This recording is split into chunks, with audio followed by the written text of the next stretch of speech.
On the spot news media, we got the latest news. We don't care about the views, we just representing right. Put local news internationally every night. On the spot, wave that Jamaican flag from left to right. Let's get it right, y'all know the type. We ain't dealing with the hype, we make it take flight.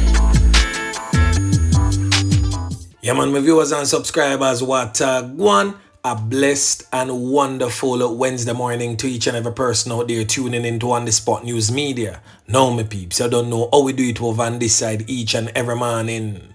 We have to give thanks and praise to the Most High Creator for the preservation of life, because life is indeed the greatest. So in the morning, my peeps, I have a few stories to share with you, the regular members of Chan Public and also members of the diaspora. So please like the video, share the video, watch the entire vlog so you can get a full understanding and a better appreciation of everything we are going in Jamaica. So watch this now, my peeps. We're going to kick it off over there in the troubled, war-torn, crime-riddled Westmoreland Police Division, where in recent days, a massive flare-up of gang violence, yeah man, between rival factions. Now just after that fatal triple knockings and clappings that took the life of these three men, Everall Rowe, Kemar Smith and Andrea McDonald over there in Frome, Westmoreland, another knockings and clappings has taken place. Now, the recent knockings and clappings of that man in Savannah Lamar, Westmoreland, is said to be a reprisal attack for the knockings and clappings 3 days earlier in Frome, Westmoreland. Now, according to the commanding officer of Era 1 Police, that's ACP Clifford Chambers, the deceased man has since been identified as 24-year-old Jeremy Maxwell, otherwise known as Biggs. Biggs was taken out in a hail of bullets and another injured in front of a funeral home on Dallin Street in Savannah Lamar on Saturday. Maxwell is said to be a member of the campaign team for the councillor-elect for the Savannah Lamar division, that's Julian Chang. Now reports reaching On The Spot News Media is that Maxwell and another person were on a motorcycle in his community when he was conned up and his life taken and the pillion injured. ACP Chambers stated that the Dallin Street and Frome communities are currently facing a gang conflict. However, he says that the knockings and clappings of Biggs was not politically motivated. Now, this thing here, I gotta get really serious. And why so? I want to look on the screen. Now on your screen is a known, reputed Knockist and Clappist, a real old dirty kind of boy that goes by the name of Pagba. Now Pagba is most definitely not a stranger to the police, most definitely not a stranger to the criminal underworld, nor to some of you, the regular members of Chan Public living in and around the 135 Dallin Street community. Now, these criminal elements are planning a series of knockings and clappings, and also the criminal elements who they are feuding with is planning to launch a serious attack on Pagba and his family. Now Pagba, who is a top tier member of the YC gang, was said to be very instrumental in the knockings and clappings that took the life of Beanie Bug and shit got over there in Frome, Westmoreland, that also claimed the life of one innocent bystander. So now my peeps, this warrior I go really take a nasty twist if the police don't put the necessary things in place to stem this before it gets out of hand. Now on your screen is one of Pagba's brother and a cousin of his that lost their lives in the ongoing gang war. They are from the 135 Darling Street community. So the entire community is presently in fear. As you can clearly see on that particular picture, he stated, YC Campbell, revenge is a must. Yeah, man. So anyone knowing the whereabouts of Pagba right now, please alert the nearest police. Or if you have any information surrounding that particular gang or gang-related activities, please alert the police. And as always, if you don't trust the police, link on the Spot News Media or any like-minded vlogger. Give us the information and we will most definitely pass it on to the relevant authorities who can make effective change. Yeah, man. So anyway, my peeps, make we continue.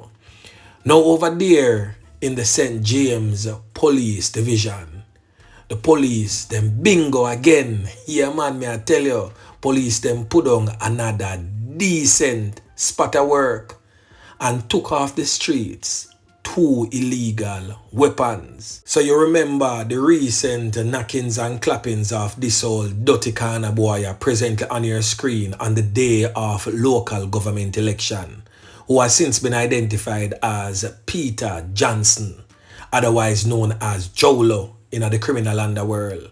He was taken out by the security forces over there in Flanker, near the Flanker Primary School last Monday. That's the local government election day. Now, yesterday morning, the police launched an operation at the home of Jolo. Yeah, man. And recovered these 2 illegal firearms.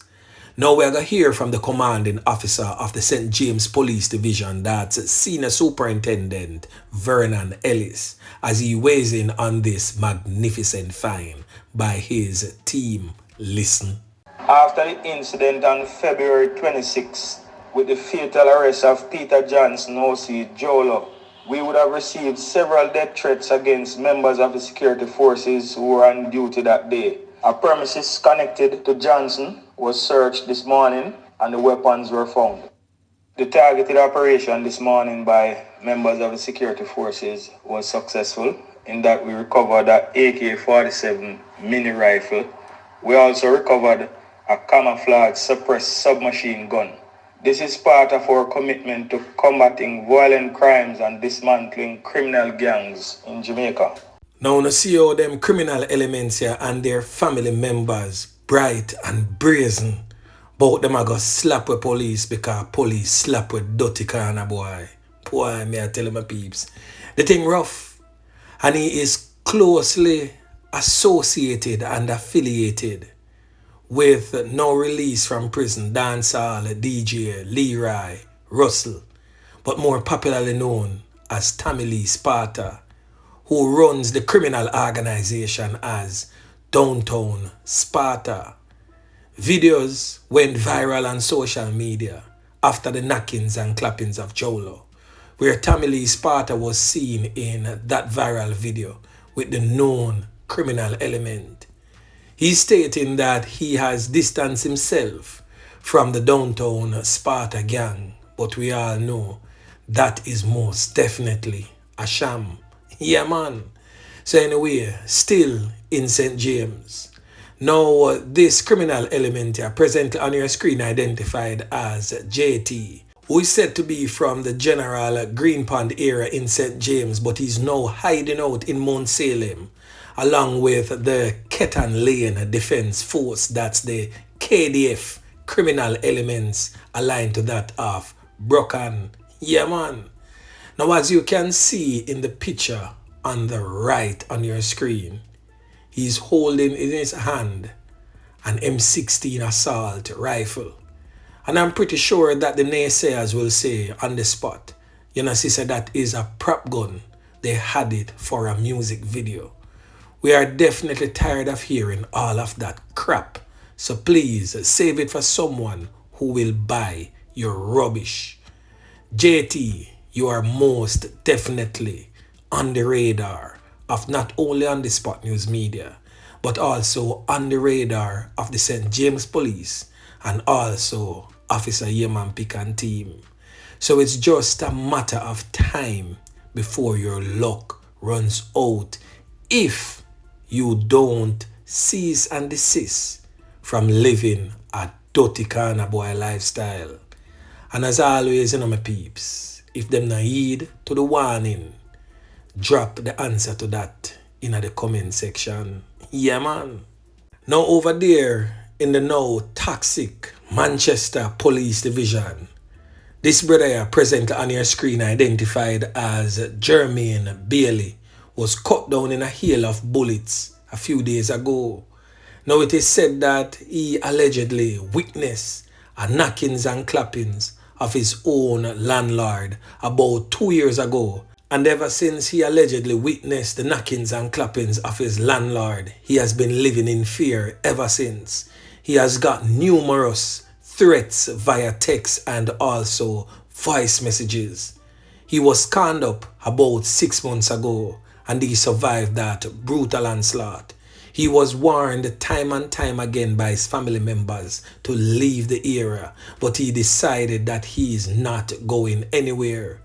The criminal elements launched an attack on him again, and this time they were successful in doing so. They were hell-bent in getting rid of the only person deemed to be the main witness in the knockings and clappings of his landlord. Now I hope that the criminal element who is behind bars for the landlord's slaying, I hope that the judge in this matter take into consideration that the key witness was brutally murdered. Yeah, man. And it is just really sad, my peeps, that many of us don't see that we are reaping the destruction from the infam of a dead culture that we have allowed to become so embedded in our society that has made these criminal elements so emboldened in doing their knockings and clappings of our regular members of Chan Public. They know that you will not come and say anything because of the infam of a dead culture. And when I hear some of you talking about it is just music, probably it is just music to you who are strong-willed and strong-minded. But just remember, for every one leader, there are many followers. So there are way more sheep than shepherds. So when we say music not have no influence over people, that's utter rubbish. It may not have no influence over you, the particular person. But what about the others who aren't shepherds, but who are sheeps? Really sad, my peeps.